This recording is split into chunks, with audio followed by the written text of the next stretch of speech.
महानगरपालिका आणि जिल्हा परिषदांच्या निवडणुकांचे वेगवान निकाल आज आपण दिवसभर जय महाराष्ट्रवर पाहत राहणार आहात। महाफास्ट निकाल, महावेगवान निकाल आपण पाहणार आहोत। आमच्या वेबसाईटवर सुद्धा, ट्विटरवर, शिवाय फेसबुकवर तुम्ही याचे अपडेट्स जाणून घेण्याचा प्रयत्न करू शकता। मी आता थेट पुण्याला जाते। हर्षवर्धन पाटील आपल्या सोबत आहेत। तर पाटीलजी, मगासपासून आपण जी चर्चा करतोय की काँग्रेस एवढी पिछाडीवर का पडलेली आहे, पश्चिम महाराष्ट्रामध्ये जिल्हा परिषदांचा मुद्दा जर पाहिला तर त्या ठिकाणी काँग्रेस आणि राष्ट्रवादी एकत्र आलेली आहे। हीच जर आघाडी सर्वत्रच झालेली असती, महानगरपालिकांमध्ये सुद्धा झालेली असती, तर चित्र आज वेगळं असतं असं वाटत नाहीये का?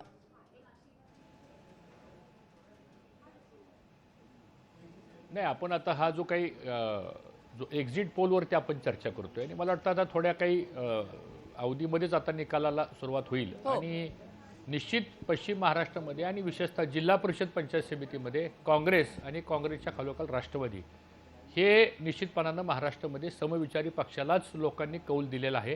ही वस्तुस्थिती नाकारता येणार नाही। ज्या पद्धतीनं विशेषतः पश्चिम महाराष्ट्रामध्ये कालच्या लोकसभेला आणि विधानसभेला भाजपची संख्या जी वाढली, त्या प्रमाणामध्ये जिल्हा परिषद पंचायत समितीला त्यांना मतदान होणार नाही।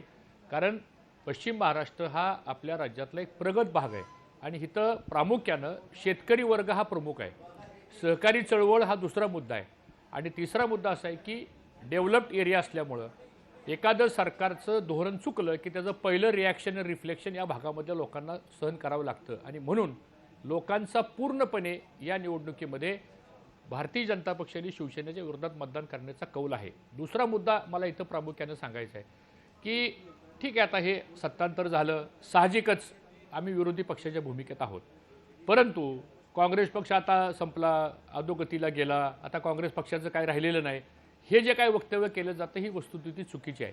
वास्तविक पाहता काँग्रेस पक्षाचा, आता आमचे सहकारी मित्र भारतीय जनता पक्षाचे म्हणाले की 60 वर्षामध्ये काँग्रेसने काय केलं। आता जर काँग्रेसने समजा काहीच केलं नसतं तर 60 वर्ष हा पक्ष सत्तेत राहिला असता का? आणि म्हणून मला असं वाटतं की ठीक आहे, टीका करणं हा भाग वेगळा, आपापली पक्षाची भूमिका मांडणं हा भाग वेगळा, परंतु निश्चितपणानं मी आपल्याला जबाबदारीने सांगतो की या निवडणुकीमध्ये काँग्रेसला बऱ्यापैकी जागा मिळतील आणि लोकांनी, ठीक आहे आता काय होतं, सत्ता असल्यामुळे काही लोक घाबरतात मत व्यक्त करायला, कारण सत्तेचा दुरुपयोग मोठ्या प्रमाणात केला जातो। कुणी बोललं की त्याच्या मागे चौकशा लावल्या जातात, त्याचप्रमाणे काही वेगळ्या प्रकारची सरकारी यंत्रणेचा दुरुपयोग केला जातो। आम्ही कधी जात नव्हतं। निश्चितपणानं आज मला सांगा, महाराष्ट्राच्या मंत्रिमंडळामध्ये कुणाला वॉइस आहे, दिल्लीमध्ये मंत्रिमंडळामध्ये कुणाला वॉइस आहे, कलेक्टिव्ह निर्णय का होतात का? म्हणजे हा काय आपला राजकीय व्यासपीठावर मी बोलत नाही, पण ही वस्तुस्थिती आणि कोणता निर्णय ह्या 2.5 वर्षामध्ये लोकांच्या हिताचा झाला असा एक निर्णय सांगा। फक्त ॲडव्हर्टाइजमेंट करणं एवढा निर्णय, फक्त ह्याच्या पलीकडं मला असं वाटतं एक्झिक्युशन ज्याला म्हणतो आपण, आता इथं आमच्या मित्रांनी सांगितले की 1,06,000 कोटी मुंबईला दिले, कोणत्या बजेटमध्ये 1,06,000 कोटी आले? तर आम्हाला दाखवा ना, बजेट प्रोव्हिजन दाखवा तुम्ही। फक्त भूमिपूजन करायचं, आता भूमिपूजन करणं सुद्धा, आता पुण्याच्या मेट्रोचं भूमिपूजन झालं, ग्रीन ट्रायब्युनलने त्याला स्टे दिला, का दिला? तर त्याला अजून त्याची वर्क ऑर्डर व्हायची, टेंडर्स फायनल व्हायच्या, त्याचे डिटेल इस्टिमेट व्हायचे, त्याच्या अगोदर आचारसंहितेच्या 1 दिवस अगोदर भूमिपूजन केलं जातं। हे सरळ आहे की लोकांना दाखवण्याकरता हे आम्ही केलं। ठाकूर यांना काहीतरी म्हणायचंय, लोकांना दिसतंय मेट्रोचं काम चालू आहे, देसाईजी मुंबईत येतात, फिरतात, प्रवास करतात, आपल्याला सुद्धा माहित आहे। नाही ठाकूरजी, मुंबईच्या मेट्रोचं काम हे काँग्रेसच्या काळामध्ये झालेलं आहे। काँग्रेसच्या पुण्याच्या मेट्रोचा सुद्धा पहिला मंजुरीचा प्रस्ताव हा काँग्रेसच्या काळात झालेला आहे। फ्लायओव्हरचा नेटवर्क करण्याकरिता भारतीय जनता पक्षाचं सरकार यावं लागलं। पंतप्रधान अटल बिहारी वाजपेयी पाटीलजी या ठिकाणी असं वाटतं दाखवलेली होती, दाखवलेली नव्हती, प्रोजेक्ट सर्व तुमचाच होता, कारण तुम्ही सत्तेमध्ये होता। मग प्रोजेक्ट कुणाचा असेल? एक्झिक्युशनचा भाग जो आपण म्हणताय, एक्झिक्युशन कोणी करतो? मी आपलं आभारी आहे की असं नाही, आपलं आभारी आहे।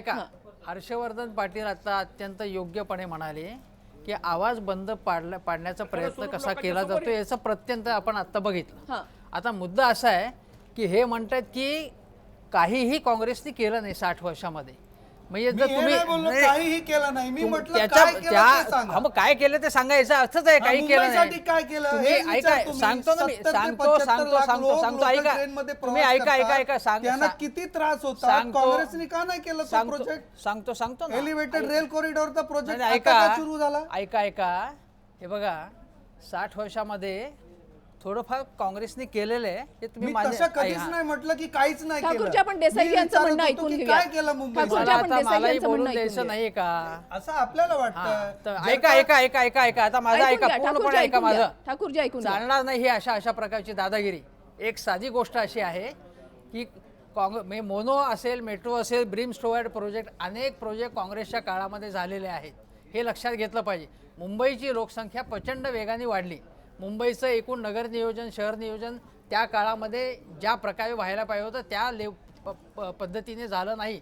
पण काँग्रेसने बऱ्याच गोष्टी केलेल्या आहेत. अर्बन म्हणजे नगर विकासाचं जे पुनरुत्थान, शहर पुनरुत्थान कार्यक्रम जो आहे तो काँग्रेसच्या काळामध्ये झालेला आहे. अनेक काँग्रेसच्या योजना भारतीय जनता पक्षाच्या काळामध्ये त्याच फॉलो केले जात आहेत. त्यामुळे या प्रकारचं जर तुम्ही धृतराष्ट्र असाल, डोळ्यावर पट्टी ओढली असेल तर काहीही झालं नाही असं तुम्ही म्हणाल. एक लक्षात घेतलं पाहिजे. दुसरं म्हणजे काय अरे मी की आता ऐका ऐका ऐका तुम्ही पण ऐका ऐका ऐकून घ्या, नाही, ठाकूरजी, नाही, ऐकून घ्या. ऐका नाही नाही ठाकूरजी, मी ऐकून विश्वास- घ्या. भीष्मपितामहासारखा वागता ठाकूरजी, येतं. ऐकून- ठाकूरजी, ऐकून घ्या. भीष्मपितामह व्हायची अजिबात गरज नाही नाहीये अजिबात मग. नाही अजिबात नाही. मी तुम्हाला सांगतो. भीष्मपितामहासारखं सांगता तेव्हा तुम्ही जे म्हणताय धृतराष्ट्र म्हणून की चालणार प्रत्येक नाही. ठाकूरजी, कृपया प्रत्येक करून तुम्ही गोष्ट ऐकून जी घ्या. आहे हां. ते आता देवेंद्र फडणवीस आणि मोदीच भारतामध्ये फक्त चमत्कार घडवत आहेत आणि पूर्वी काहीही घडलं नव्हतं असं नाही. दुसरी गोष्ट ग्रामीण भागामध्ये मगाशी मी सुरुवातीला जे सांगितलं, कदाचित हर्षवर्धनजी तेव्हा नसतील, की नोटाबंदीचा परिणाम जो आहे तो ग्रामीण भागामध्ये 100% झाला आहे. मी फिरलेलो आहे. जिल्हा सहकारी बँका असतील किंवा सगळ्या सहकारी क्षेत्रावर, असंघटित क्षेत्रावर, शेती क्षेत्रावर झालेलं आहे.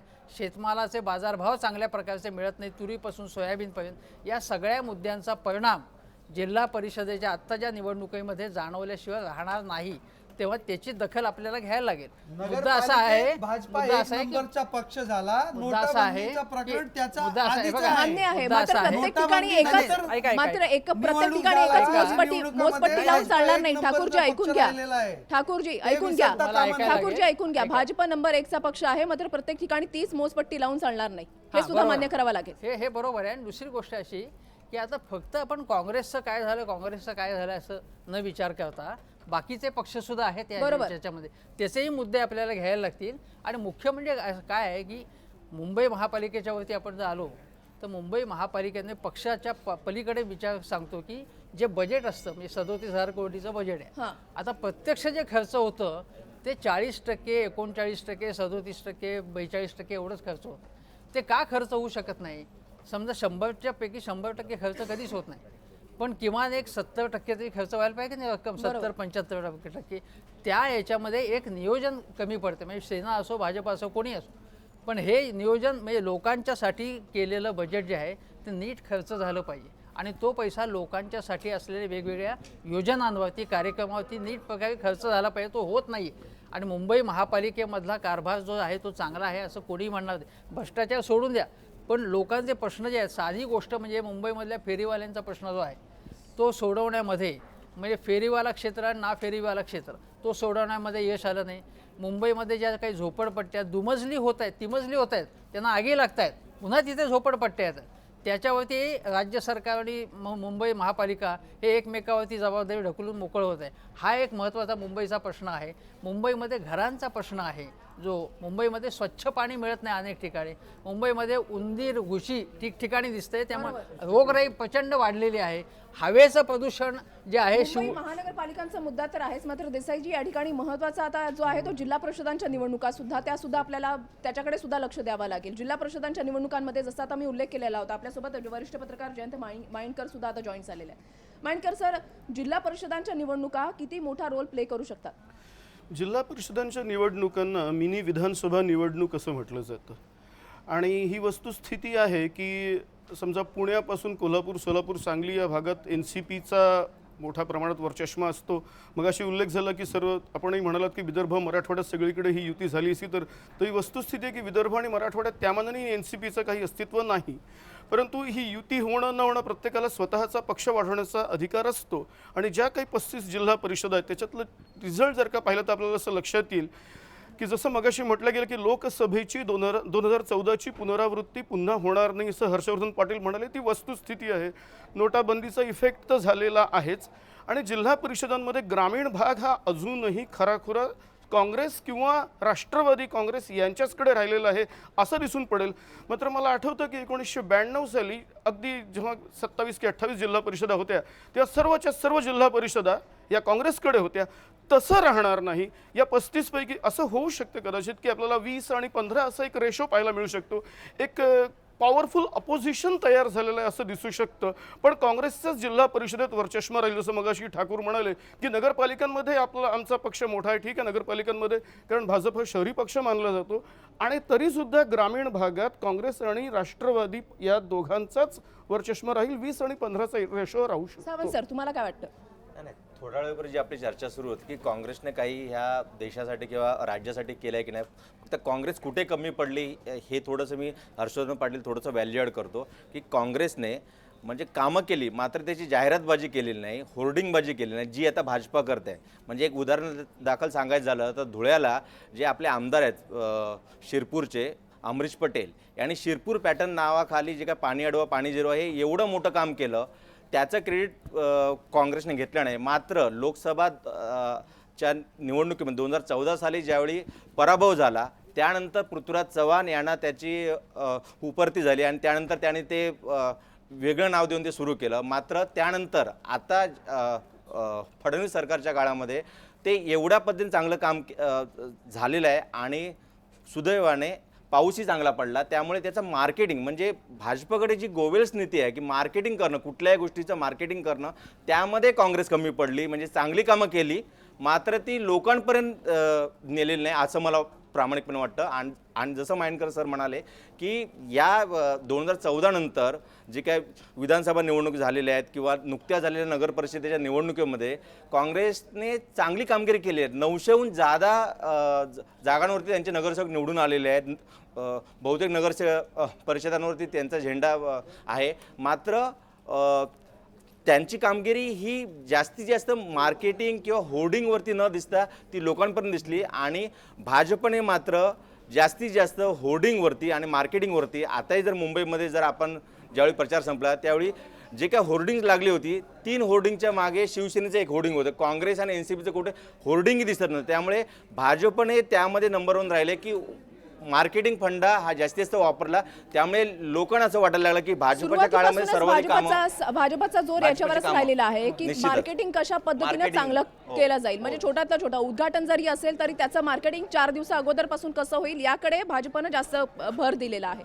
मला आता सुनील तांबे सरांकडे जायचंय. तांबे सर, जिल्हा परिषदांमध्ये काँग्रेस आणि राष्ट्रवादी पश्चिम महाराष्ट्रामध्ये एकत्र आहे.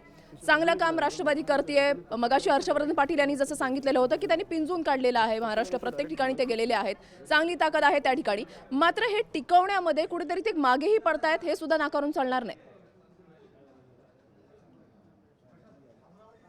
मागे पडतायत का पुढे जातात आता ते निवडणुकांवरनं कळेल. आता जेव्हा निकाल येतील तेव्हा 2-3 गोष्टी नक्की आहेत. एक म्हणजे आता जिल्हा परिषदांच्या निवडणुकांमध्ये म्हणजे कोल्हापूरला वगैरे ज्या प्रकारे बाणबंदिस्ती केलेली आहे चंद्रकांतदादा पाटलांनी, त्यांनी लगेच इकडचे तिकडचे लोक घेऊन आपल्याला म्हणजे काही ना काहीतरी माणसं भेटतील भाजपला. त्यामुळे ते तिरंगी असंही चित्र तिकडे निर्माण होऊ शकतं. म्हणजे अगदी पश्चिम महाराष्ट्र म्हणायचं तरी असं या प्रकारची एक तोडजोड होणार, त्याबद्दल वाद नाही आहे. मुद्दा आहे त्याच्यामधला जिल्हा परिषदांमध्ये आधी यांचं म्हणजे भाजप आणि सेना ह्यांचा काही वरचष्मा असेल असं मला वाटत नाही. म्हणजे तिकडे ते तुल्यबळ असेल. आता माइंडकर म्हणाल तसं आता बघूया 30-35 पैकी किती ठिकाणी येतं, परंतु वरचष्मा काँग्रेस राष्ट्रवादीचा असेल हे स्वच्छ आहे. पाटीलजी, काय वाटतंय तुम्हाला? जसं आता तांबेजी हे म्हणतायत की वर्चस्मा तर असेल मात्र हे टिकून ठेवणं सुद्धा तितकंच आव्हानात्मक असेल.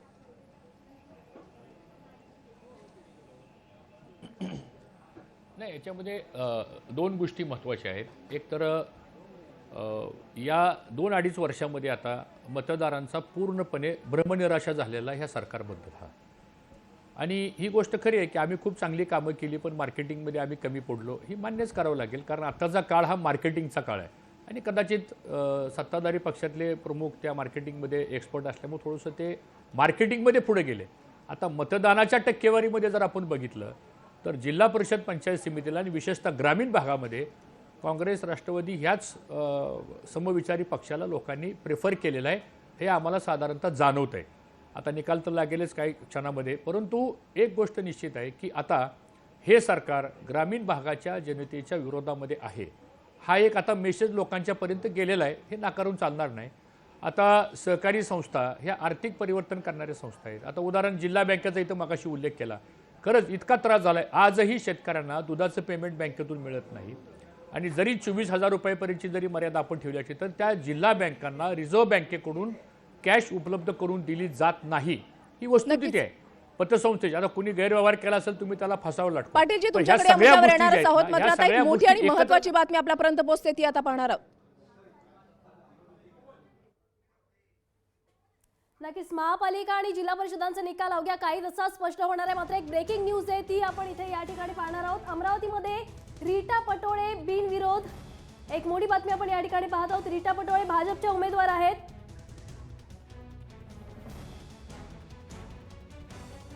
तर पिंपरी चिंचवडमध्ये भाजप पुढे असल्याची माहिती या ठिकाणी समोर येते. एक ब्रेकिंग न्यूज. आणि महापालिका जिल्हा परिषदांचे निवडणुका हाती लागत आहेत आणि याची प्रत्येक अपडेट्स आम्ही तुम्हाला देणार आहोत. अमरावतीमध्ये रीटा पटोळे या बिनविरोध आहेत आणि रीटा पटोळे भाजप उमेदवार आहेत.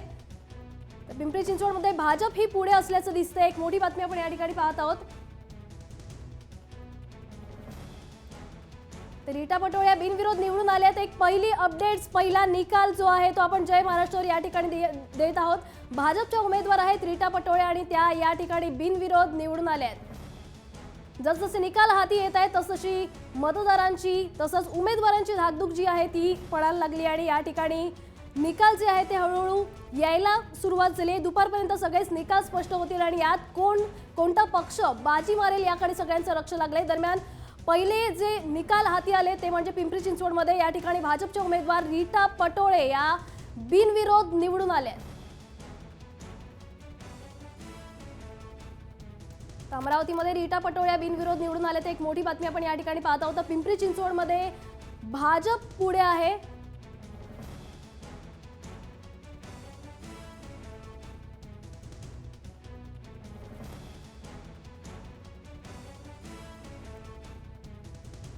तर या संदर्भात आपण अधिक अपडेट्स जाणून घेणार आहोत. आपल्यासोबत न्यूज रूम मध्ये आहेत आपल्या प्रतिनिधी वृषाली. वृषाली, काय सांगाल?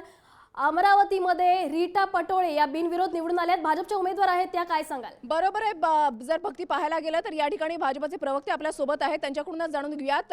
भाजपसाठी एक आशेचा किरण सुरुवात झालेली आहे. ठाकूरजी, सांगतो आता मी लोकसभेत पण नंबर 1 होतो, आम्ही विधानसभेत पण नंबर 1 होतो, नगरपालिकेत पण नंबर 1 होतो आणि या निवडणुकीमध्ये सुद्धा आम्ही नंबर 1च राहणार. बघा आता पुढच्या काळात 2-3 तासात समजेल. नंबर 1 म्हणजे नंबर 1, कारण आमची कामं आहे, आम्ही प्रचार करतो, आमची कामं लोकांपर्यंत पोहोचवतो. या आमचा दोष आहे का? दुसरा करू नाही शकत, त्याच्याबद्दल आम्ही काय करू? खरं म्हणजे आता असे व्हॅल्यू ॲडेड करणारे चांगल्या लोकांपर्यंत पोचा पाटील साहेब, आणि त्यानं सुद्धा घ्या काँग्रेसमध्ये, आपली वाढ होईल काहीतरी. आम्ही आपली बाजू मांडतो, आपली कामं लोकांना सांगतो. तुम्ही नाही सांगत त्याच्यामध्ये आमचा काही दोष नाही. तुम्हाला कोणी सांगितलं नाही की तुम्ही करू नका म्हणे. बरोबर आहे. प्रत्येकासाठी एक आशेचा किरण आहे. भाजपसाठी आता हा एक आशेचा किरण देसाईजी म्हणावा लागेल. अमरावतीमध्ये रीटा पटोळे जे आहेत त्या बिनविरोध या ठिकाणी निवडून आलेल्या आहेत. हसू फुललेलं आहे ठाकूरजी यांच्या चेहऱ्यावर. या विजयाबद्दल मी ठाकूर यांचं मनापासून अभिनंदन करतो. शुभारंभ झालाय, नारळ फुटलेला आहे. शिवसेनेची जी ही जाहिरात होती ती करून दाखवली अशी होती. लोक कुजबुजायचे की करून दाखवलं का काय दुसरं काही करून दाखवलं, पण यांनी प्रसिद्धी करून दाखवले. ही मात्र भारतीय जनता पक्षाची कॅचलाईन सगळ्यांनी घेतल्यासारखी आहे. कुठलीही गोष्ट भाजप सोडत नाही, कॅचलाईन करायला सुद्धा सोडत नाही. मी असं मानतो की लोकांचा जे जनता मतदार आहेत त्यांच्याबद्दल हे बोलतात, आमच्याबद्दल नाही. माझ्या मते लोकांचा विश्वास आहे असं आपण समजूया. काही वेळातच काही तासातच कौल काय आहे जनतेचा, संपूर्ण महाराष्ट्राचा, संपूर्ण महाराष्ट्राचा कौल काय आहे तो काही तासातच स्पष्ट होईल. ठाकूरजी, मात्र वेळ झाली आहे. एक छोटासा ब्रेक घेण्याची. तुम्ही कुठेही जाऊ नका, पाहत राहा जय महाराष्ट्र न्यूज.